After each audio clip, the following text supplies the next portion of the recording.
He's about to destroy that. You're ready to Hack and slash. ready to be taken through the gutter. Blown. Mind's blown. What is that? Is that Harry Carey, Mike?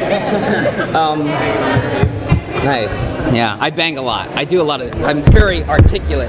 Sorry, guys. Oh, like this then? That was your ears exploding. Okay, hi.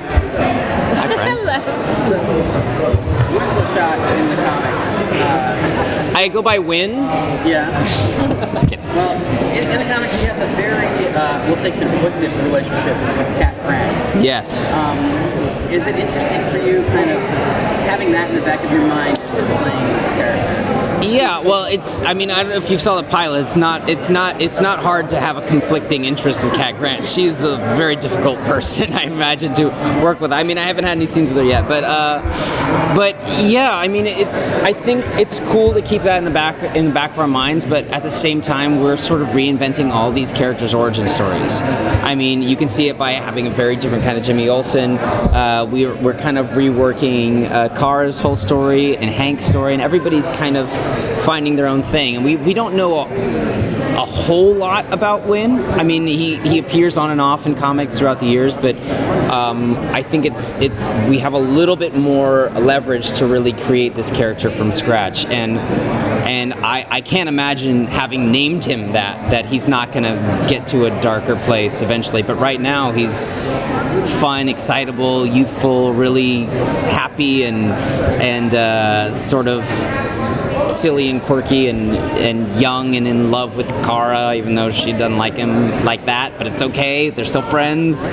So going from that energy to a place where you can become something like who Winslow Schott may become, which if you know is a villain in the DC universe, could be really fun to explore. Hopefully over multiple seasons, because I don't want to die halfway through the first season when Kara zaps me with her heat vision. Dang, that would suck. Well, Kara is technically a single person, regardless of what costume she's in. Truth. I would love to know if, for you, there was any mental trigger when she stepped out and you were now doing a scene with her in the costume. Yeah. Well, I mean, the first time I saw her in costume is the first time you guys saw her in the pilot, because my character sort of makes her clothes for her. he's a personal superhero tailor. So when she steps out, I think I kind of had a very similar reaction, because I hadn't seen any of the promo pics, I hadn't seen any of that sort of stuff, but at the same time, I had to kind of remove myself, because Melissa and I are like just two total goofball dorks, and so the first time she stepped out during rehearsal, she's like, "Hey, look at this." She's like, and we're just laughing and being idiots, so we have to kind of switch gears when they call action, but sort of between takes we're just acting stupid the whole time, which I think is great, because so many times when I come from a theater background, and you usually, when you're working with a new person for the first time, it's sort of crash course, get to know you, let's be best friends, and you don't see a lot of that in film and TV, because it's so fleeting. When you're in theater, you do the same thing every night, and Melissa and I just kind of hit it off instantly, and we were just I think that reflects on screen, and hopefully will continue to in the future. Just to interrupt the serious comic book questions. So serious. Yeah, so serious. So in depth. Supergirl is obviously a really fun show, and there is a lot of musical talent on board. You, Truth. Melissa, Laura Truth. as well. Yeah. I think Mikad and Kyler are singers as well. And probably unlikely we'll get a Once More with Billing, Joss Whedon, Buffy episode, although that would be great. But do you think we could maybe see a little bit of the music incorporated somewhere? Like on The Flash, Grant did the karaoke scene?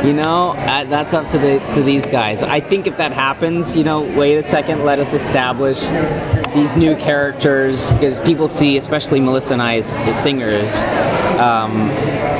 I'm especially me more than her, probably ahead of being just an actor. So I think it would be cool to do that down the line, though.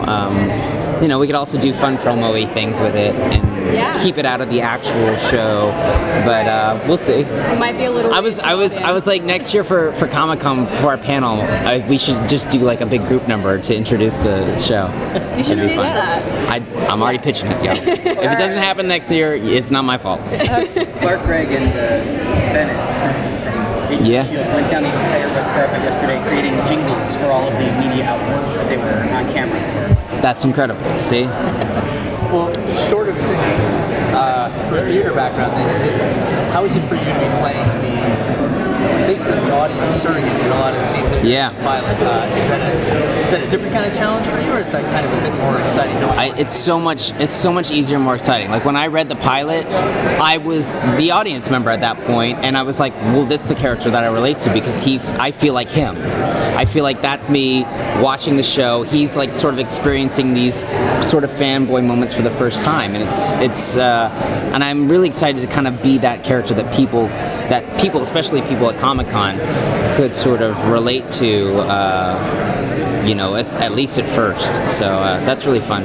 I don't ever get a chance to play that character. I'm usually the dark and brooding, young, angry man. It's the brows. I don't know. Thanks, guys. Great. Bye.